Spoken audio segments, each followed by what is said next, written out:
This podcast is produced by Outcomes Rocket, your healthcare exclusive digital marketing agency. Outcomes Rocket exists to help healthcare organizations like yours to maximize their impact and accelerate growth. Visit outcomesrocket.com or text us at 312-224-9945.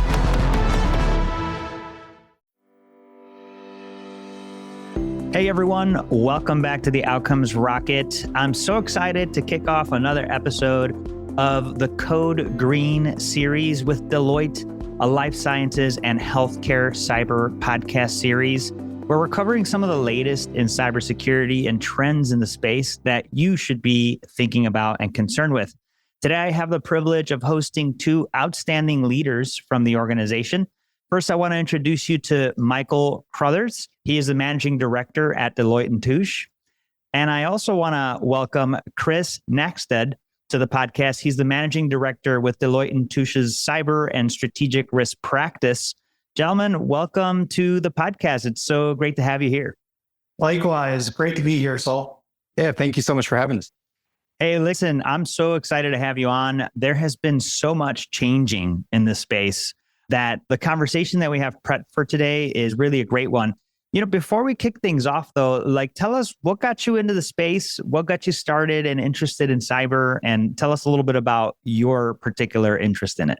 Yeah, absolutely. Happy to get us started, Chris. So for me, Saul, as part of my managing director role at Deloitte, part of what I lead for our client services is what we brand as trustworthy AI compliance and governance for life sciences and healthcare. And so what got me involved in this space is the area I play within life sciences has a lot to do with health regulations. How do companies develop their medical devices or bring their drugs to market in a compliant way? And how do systems that support getting those therapies to patients, how do those systems stay compliant? And so naturally, as AI hit the scene many, many years ago, part of that technology stack became important to understand how do we make sure we govern it? How are we making sure that technology is safe for the public and it's safe for the organization? So I guess it was a bit organic for me in the way I started to get involved. That's great. No, it's a really important place in the industry that you're involved in. So thanks for sharing that, Michael. Chris, how about you? So for me, I started my career, not to date myself, about 25 years ago, actually working to build out machine learning and statistical solutions to help with a number of different problems. So I started my career as a data scientist, using a lot of these new and emerging technologies in order to build solutions for clients. As I continued to progress in my career, I found myself at Deloitte working in the cybersecurity practice and continuing to build really interesting solutions using AI, but also got engaged on the other side of the table with working with clients to help them understand some of the new and novel risks that are emerging on the back of some of these technologies and helping them identify how to put safeguards in place so that they can continue to use these tools and build them out in a secure fashion without stifling innovation. Yeah, super cool. Thanks for sharing that, Chris. So I really love the mix of backgrounds that you both bring to the table. Let's go ahead and get started with the first question. What are the biggest hurdles to adoption of AI that organizations are facing today? I can take the first pass at that, Saul. So interestingly, we actually have some data that I can share behind this question that I'll speak to. So according to our Q4 publication of the State of Generative AI in the Enterprise, which was published back in January of this year, so it's somewhat recent, and it surveys over about 2,700 cross-industry executives across the globe. One of the biggest hurdles identified and one of the questions we had asked is exactly this question. What are some of those obstacles? While it's not the number one or not the only hurdle, the top one was governance, ethics, and compliance. And so some of the data we received behind that is that about 38% of executives, the worries around complying with the regulations that are ever changing, as a barrier to developing, scaling, and deploying generative AI. Of those executives, about 23% believe their organization is prepared with respect to AI risk and governance. So really a large gap in terms of companies that feel like they're ready to take this on. And then the last data point I'll provide, Saul, is within that same report, a lot of these organizations that don't feel like they're ready for risk and governance around AI, they're actually expecting governance and compliance issues to take about 12 to 24 months to resolve, which can obviously further delay value realization and adoption if it's not addressed or accelerated appropriately. Yeah, that's a big gap and certainly something that we need to be thinking about. Chris, you were about to jump in there. Go for it. Yeah, no, I mean, so I would echo everything that Mike had mentioned. And I think that things that we're seeing in the market and things that we're seeing with some of our clients definitely circumvent around some of the uncertainty from a regulatory standpoint.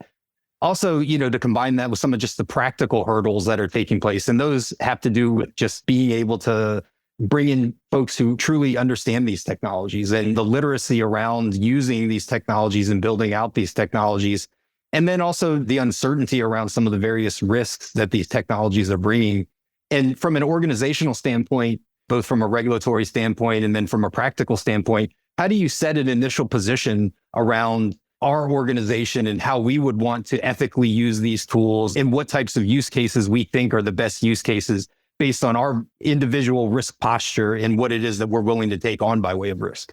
Yeah, some really great questions for organizations to consider. I mean, those timelines are big. If you can't adopt these technologies, if it's going to take you 12 to 24 months, that's problematic if your competition's moving faster. So really, what is driving the focus on AI risk management for organizations, and why is this important? I'll start off with this one. And I think it is somewhat of an extension of the last question, right? And, I'll start by saying 2.5 years ago, 3 years ago, November of 2022, generative AI became a thing in the market, right? And there were a number of different activities that were taking place in the market, a number of new technologies that were coming about that really caused the beginning of this revolution that we're in right now. Shortly after some of those new technologies were released, we're also seeing surfacing a lot of stories around issues and risks that people were facing using these really new and nascent technologies, right? And so I think that really spurred another focus, or at least a renewed focus in risk management around some of these new technologies. I think that a lot of leaders, security leaders and risk management leaders across organizations had somewhat of a knee-jerk reaction when some of these new generative AI technologies first hit in the market, and they forbid organizations and users within the organization to use a lot of these new technologies, but then quickly realize that if they don't start innovating and they don't start using some of these new solutions, they're going to lose a competitive advantage. And so with that, as I mentioned, a lot of renewed focus has come about with risk management, particularly as it relates to how do we securely and with trust adopt some of these new technologies and start bringing them into our business safely and securely. Thanks, Chris. Yeah, it's sort of that idea that AI won't make your company go out of business, but another company using AI will make you go out of business, right? I think that's a solid point. And look, I think it's a key area of focus for a lot of organizations. If I'm a company trying to get my arms around how I get started or what I prioritize first, what lessons learned would you share on this topic? Yeah, I mean, the first thing that I would say, sorry, I'll go ahead and jump right in again too, and then Mike, I'll stop hogging the conversation. But yeah, no, I'd say the first thing that I would say is that AI risk management is not a mandate of just your cybersecurity team. It's not a mandate of just your legal team or your compliance team. It really requires a shared responsibility across the entire organization. And so being able to integrate and coordinate appropriately across your business, and this includes not just the people that are in charge of protecting AI within your business, but this also includes the teams that are responsible for developing AI in a secure and trustworthy manner, and also those that are going to be consuming the AI. So I think, across those major stakeholders, also to include your executive body, as well as your regulatory body for those organizations that are regulated deeply, I think that they need to understand and embrace the shared responsibility for AI across their business. Yeah, thank you, Chris. Yeah, Michael, over it. Yeah, I think adding to what Chris mentioned as well, from a lessons learned perspective, 2 words really come to mind for me: integration and harmonization. And so I've seen a lot of companies kickstart AI governance and controls by isolating it from other technologies. And then they end up creating standalone governance processes, standalone governance controls. And listen, when people were reacting to November of 2022, as Chris said, when generative AI became a thing, it was understandable the way a lot of organizations tried to quickly get something in place. But the reality is that while there are net new risks and new controls that need to be dealt with for AI, there are many, I'd say a large majority of existing processes and tools that apply across the risk domains, whether you're talking about security, privacy, quality within the GXP space and life sciences, that will still apply for AI. So the key message from my perspective is don't reinvent the wheel in areas you don't need to. Leverage what you have, supplement that, and then yes, where necessary, that additional 20 to 30 to 40% new things and new controls that need to be created, go ahead and add them in a way that can be seamlessly integrated. Yeah, a great process and a great perspective, guys. Thank you very much for the insights there. Look, the other thing that's come up is AI agents. I mean, from my time at JP Morgan Health in San Francisco in January to now, it seems like it has accelerated. Talk to us about AI agents. They seem all the buzz. Are there different risks that get introduced with AI agents? Yes, certainly all the buzz. Quite a number of conversations and questions come up. So the short answer, Saul, is yes, there are certainly different risks that are introduced with AI agents or agentic AI. Many of them, by the way, that organizations are really starting to get their arms around, right? Not everything is, quite honestly, solved at the moment. Now, in some cases, some of the existing risks like hallucination, ethical use are amplified or could be amplified with agentic AI. Some of the new risks that are specific to agentic AI that we're seeing surface include examples like runaway AI agents, where agents might perform malicious tasks or maybe obfuscate steps that were designed into the workflow and hide their footsteps. One of the areas that companies are really trying to understand and get their arms around is how do you best monitor performance of these use cases and models when you have an agentic or multi-agent solution? It was a little bit easier, not to say it was easy, but a little bit easier when you were talking about kind of a single model or single use case. This obviously, like I said, amplifies it. A few other examples of some of the new risks is misaligned learning. Now, you could argue that this is not a new risk, but in this particular case, systems might learn the wrong behaviors. So an example might be where you're using AI to drive, or agentic AI to drive an end-to-end back office finance process or activity. Some inconsistencies in calculation could be undetectable on a transaction by transaction basis. And so you wouldn't really detect it until enough time passes and the damage is already done. So that's one area. And then maybe one more new area I'll leave you with is context untraceability and forensics. So that's where autonomous actions and nested permissions might lead to what we would consider blurry accountability. That is certainly some great examples and things to be concerned about. So these technologies definitely have to be taken seriously as we consider their adoption. Chris, you were about to jump in, please. Yeah, no, again, I couldn't emphasize the things that Mike said enough. To pile on to that, I would just say that plainly, one of the premise of secure and trustworthy AI development is to consider having the human in the loop, right? And ensure that you're building things in such a way so that there is some human intervention, both in the development and the use of AI. Principally, when we start talking about AI agents, the idea is to take the human out of the loop in many cases. And so, that results in a number of issues just in itself.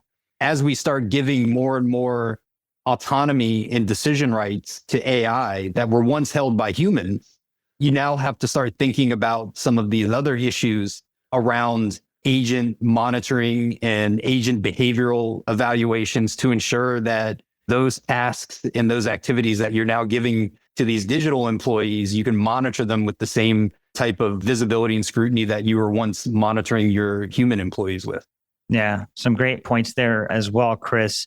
Deloitte's always putting out some great thought leadership on these topics. I'm sure we'll have a report or two to attach to this because this is tip of the iceberg on so many of these things. So definitely exciting. We're covering them. Look, if you guys can predict the future, what do you think the headline is for this year in trustworthy and secure AI? Chris, would you like me to take that one first? Yeah, go ahead and pile on with a couple of other opinions, I'm sure. So while I do not have a crystal ball, what I do when I think about what this year has in store and what I'm recommending for most organizations to focus on is I would frame it as the year of governance tech enablement. So obviously tech enablement of governance, controls, monitoring is not new for 2025.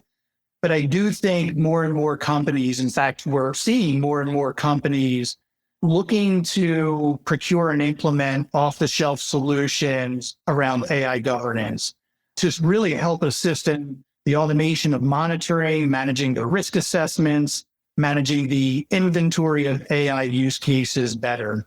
And I think part of that tipping point for this year and why I think that is and should be a big focus for companies is, at least in life sciences and healthcare, to a large extent, there was still a lot of experimentation and dabbling in 2024. There's obviously exceptions to that. Certainly, there's examples of companies that have been really aggressively driving AI at scale.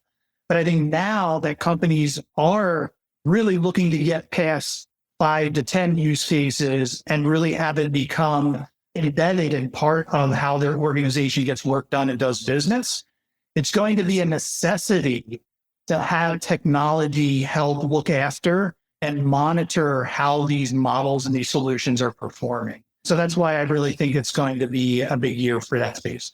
Thank you for that. Yeah, thanks, Michael. Chris? No, that's a great perspective. In fear of providing, and the last response to one of these questions is like your typical consultant's answer, I would say that some of the things that we're going to be talking about a year from now may not even be on our radar right now.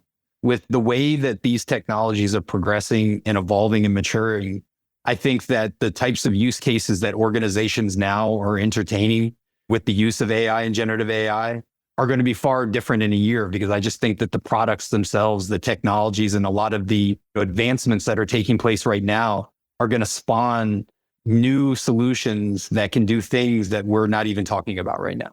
And so a year from now, with just as rapidly as this space is progressing and the revolution that we're in with all of the innovation that's taking place and all of the research and development that's going into this domain, there could be a new host of risks that are emerging in 12 months that we don't even know anything about right now. Yeah, for sure. You can't fall asleep on this, right? When you think you got it figured out, the new stuff's coming out. And so we definitely have to be mindful.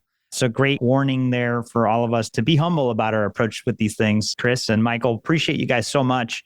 Look, we could keep going, but we do have a limited time. I would love to give you both just an opportunity to give us a closing thought, and then we could close out our session today.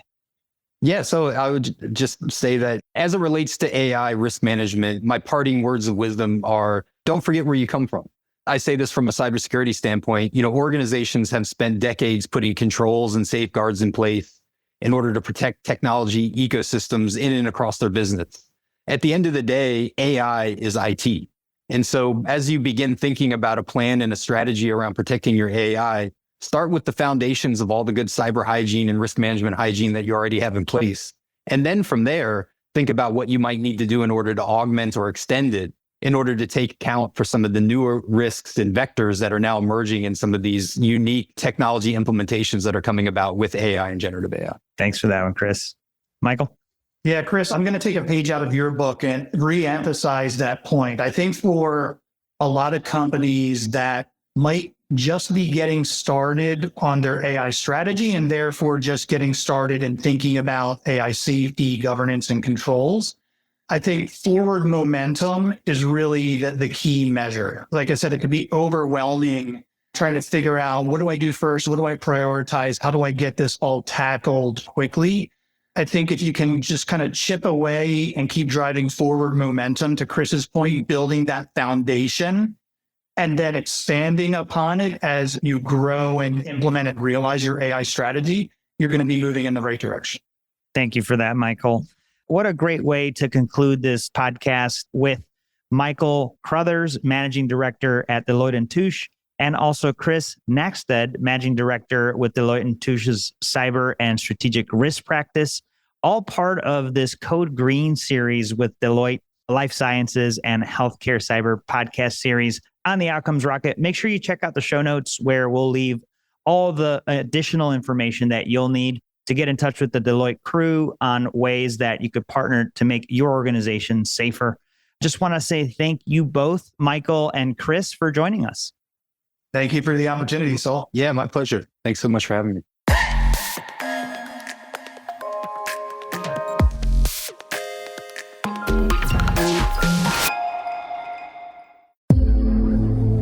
This podcast is produced by Outcomes Rocket, your healthcare exclusive digital marketing agency.